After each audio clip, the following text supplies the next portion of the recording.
कि आई कांग्रेस घूमी पंजा से बची हा, और साइकिल के चक्कर में कबहू न पड़ी हा। अरे पड़ जाई फांसी में परान हो, अब्दुल सलाम के जीतई हा। भाई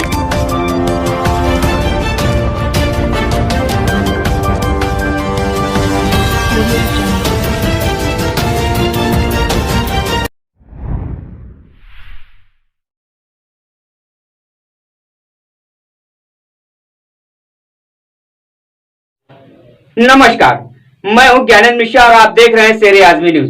सबसे तेज और सबसे सटीक खबर देखने के लिए बने रहिए शेर आजमी न्यूज के साथ। अब खबर विस्तार से। बसपा को मिल रहा जनता का अपार समर्थन। पूर्व विधायक अब्दुल सलाम। जी हां, आपको बता दें कि आजमगढ़ पूर्व विधायक मुबारकपुर बसपा प्रत्याशी अब्दुल सलाम ने आज भारतीय जनता पार्टी पर जमकर हमला बोलते हुए कहा कि भारतीय जनता पार्टी के 5 साल के जो कार्यकाल रहे हैं वह विनाशकारी साबित हुए हैं। बीजेपी के इस कार्यकाल से जनता त्रस्त हो चुकी है।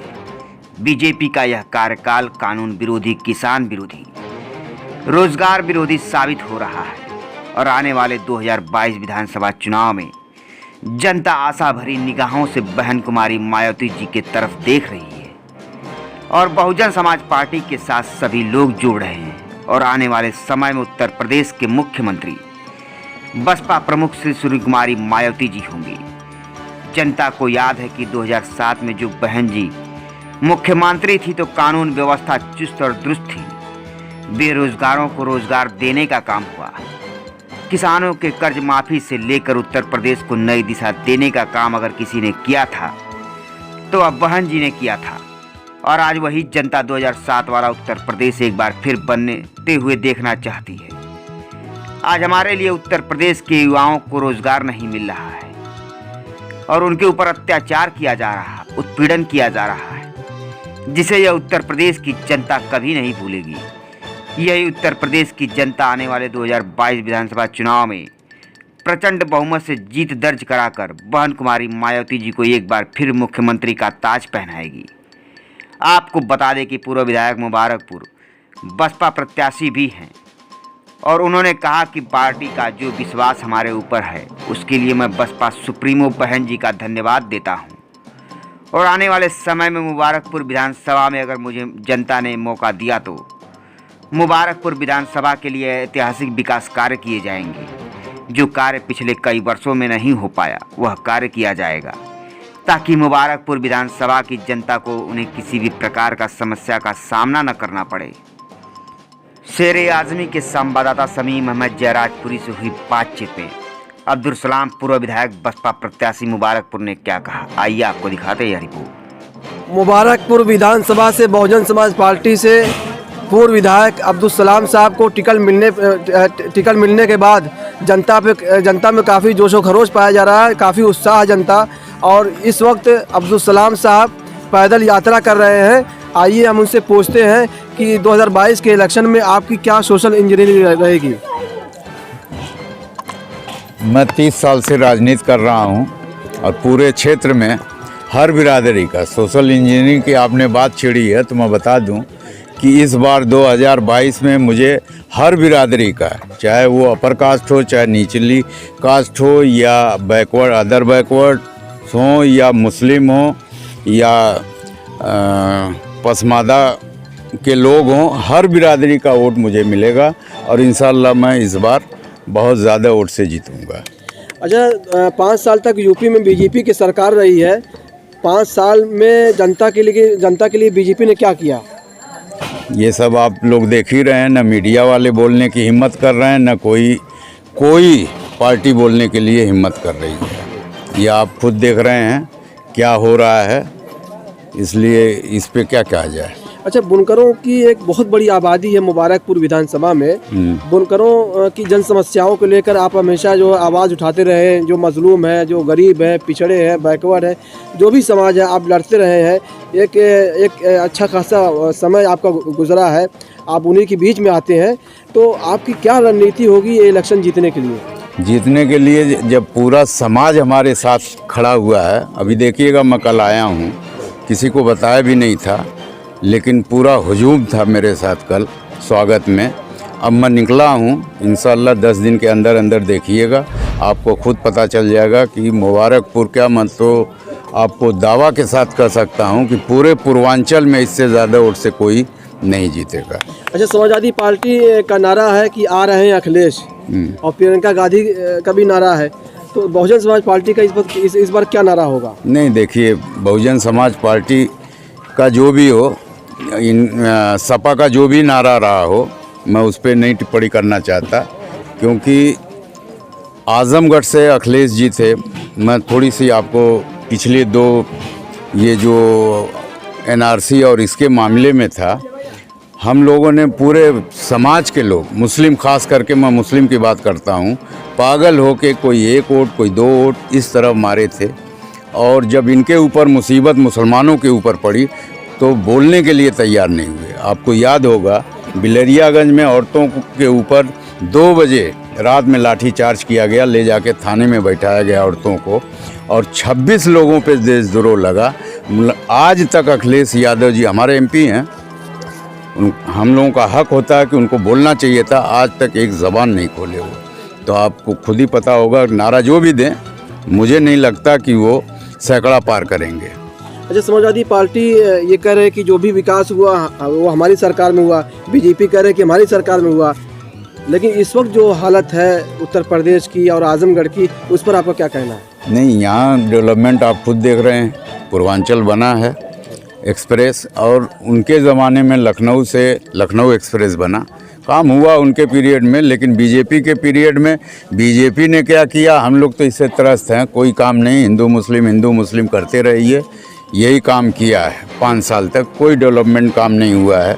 न आप लोगों की, ये आपकी जिम्मेदारी थी, खास करके मीडिया की जिम्मेदारी थी कि आपको बोलना चाहिए था गरीब लोगों पे, बुनकरों पे क्या आफत आई हुई है। ये 2 साल जो कोविड में किस कदर लोग परेशान हुए हैं, मरे हैं, मैं बता नहीं सकता। इसमें हम लोगों से जो भी मदद हुई गरीबों की हमने किया, और इन सरकार से तो कोई उम्मीद न है न रहेगी। मुबारकपुर विधानसभा के विकास के लिए आपके जहन में क्या प्लान है, क्या आप सोचते हैं, क्या करेंगे अगर इलेक्शन आप जीत गए? नहीं, देखिए, यहाँ पे सबसे बड़ा मसला हेल्थ का है, खास करके बुनकर का मामला है। इनकी साड़ी तैयार होती, ख़रीदने के लिए कोई नहीं है। तो हम तो जब कांग्रेस में थे, हमने राहुल गांधी से कई बार इस काम के लिए बुनकरों का डेलीगेशन ले जाके मिला हूँ, उनसे बात किया हूँ, बराबर उनसे हमारी बुनकरों के मामले पे बात होती रहती थी राहुल जी से। और हमारी अगर सरकार आती है तो बुनकरों के लिए जितना भी मुमकिन होगा वो किया जाएगा। विकास की बात करूं, 30 साल पहले मैं 18 महीने के लिए विधायक हुआ था। जिस गांव में रोड नहीं था, मैंने 100 मीटर काम वहाँ उस गांव में दिया, 100 मीटर से, और वो आज 5 किलोमीटर, 4 किलोमीटर, 2 किलोमीटर आज बन के कंप्लीट, 30 साल में वो कंप्लीट हुई। क्योंकि जो शुरुआत हो जाती है, काम शुरू हो जाता तो वो फिर छूटता नहीं है, वो बनते ही रहता है। तो इसलिए काम जो है यहाँ पे हेल्थ पे, एजुकेशन पे, ये बहुत ज़्यादा जोर देना है। और मैं जब जीतूँगा इंशाअल्लाह, तो मैं ये नहीं कहूँगा कि, वैसे तो मुझे उम्मीद है कि हमारी सरकार बनेगी, लेकिन अगर सरकार नहीं भी बनेगी तो मैं इतना गट्स रखता हूँ, इतना पावर रखता हूँ कि मैं ये नहीं कहूँगा कि हमारी सरकार नहीं है, मैं काम नहीं करा पाऊँगा। काम डंके की चोट पर होगा। एक विधायक का क्या पावर होता है, ये मैं जब बनूंगा तो दिखा दूंगा, और बन के दिखाया भी हूँ कि क्या पावर होता है। अच्छा, 5 साल तक बीजेपी की सरकार रही है, क्या इन 5 सालों में लोकतंत्र पर और बाबा साहब के संविधान पर भी हमलावर? बिल्कुल हमला हुआ है।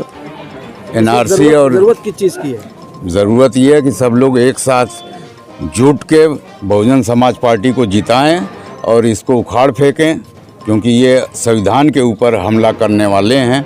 और मुझे उम्मीद है कि अगर इनकी सरकार आती है तो ये संविधान के ऊपर ज़रूर धावा बोलेंगे, क्योंकि इनका प्राइम मिनिस्टर से ले प्राइम मिनिस्टर हैं और राष्ट्रपति जी हैं, गवर्नर हैं, सर यहाँ पे सरकार है, तो ये अपना कोई न कोई कानून बनाएंगे।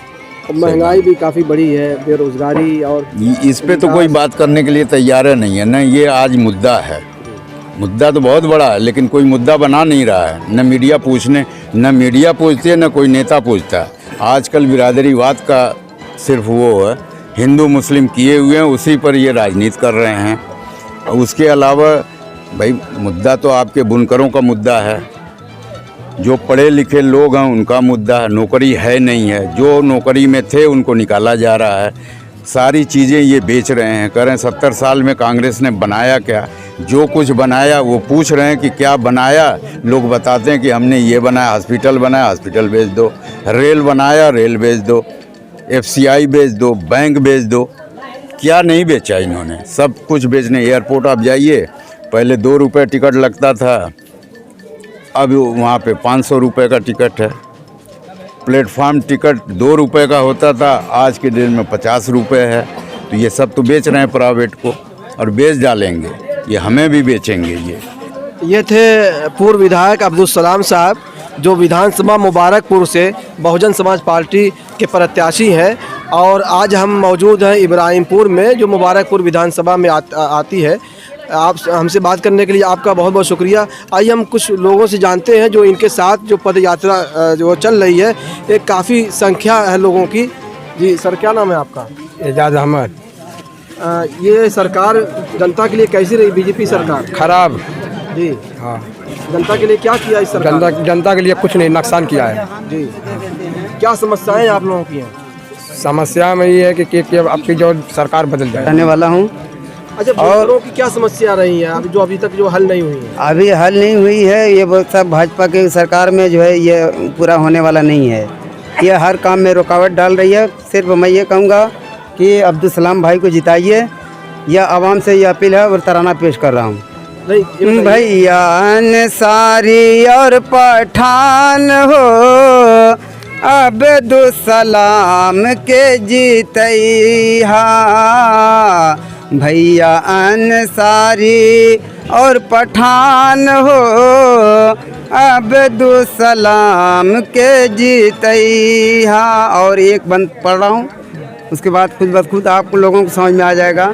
ये हमारे बड़े भाई हैं। ये पठान हैं। हमारे पेशवा आला हजरत इमाम अहले सुन्नत हैं, वो भी पठान हैं, ये भी पठान हैं। मैं पठान का भाई हूँ।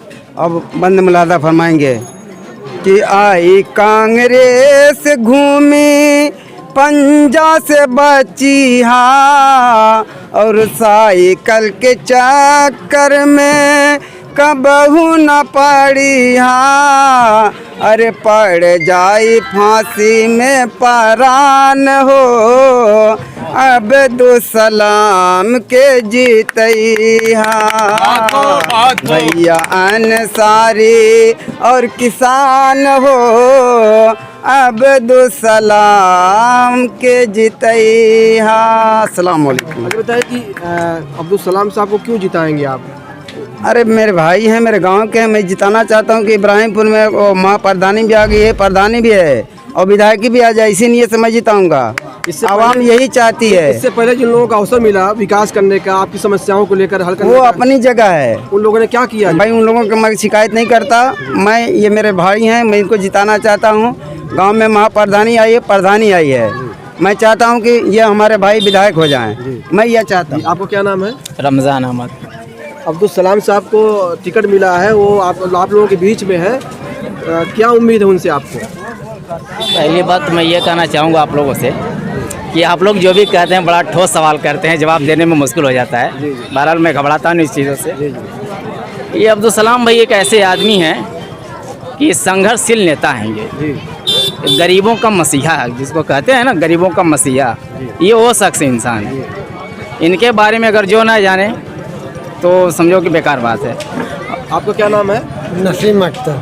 तो बुनकर समाज जो है किसके साथ रहेगा इस बार? बुनकर समाज इस बार तो मतलब अब्दुल सलाम भाई के साथ रहेगा।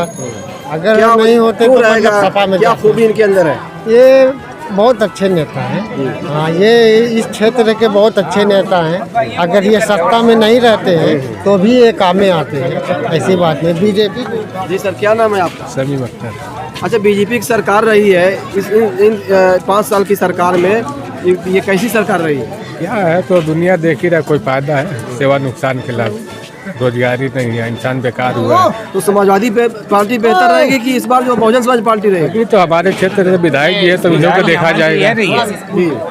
पहले तो गांव का अपना देखा जाएगा। सलाम साहब जी, यहाँ बुनकरों की कुल कितनी आबादी है? जो बहुत आबादी है। इसे कितने हैं? 2 लाख है, 3 लाख है? हाँ, यही मान के चलिए। तो इस बार अब्दुल सलाम साहब को आप लोग जिताएंगे? हाँ, जिताएंगे। बुनकर जो है एकजुट है। एकजुट जी जी।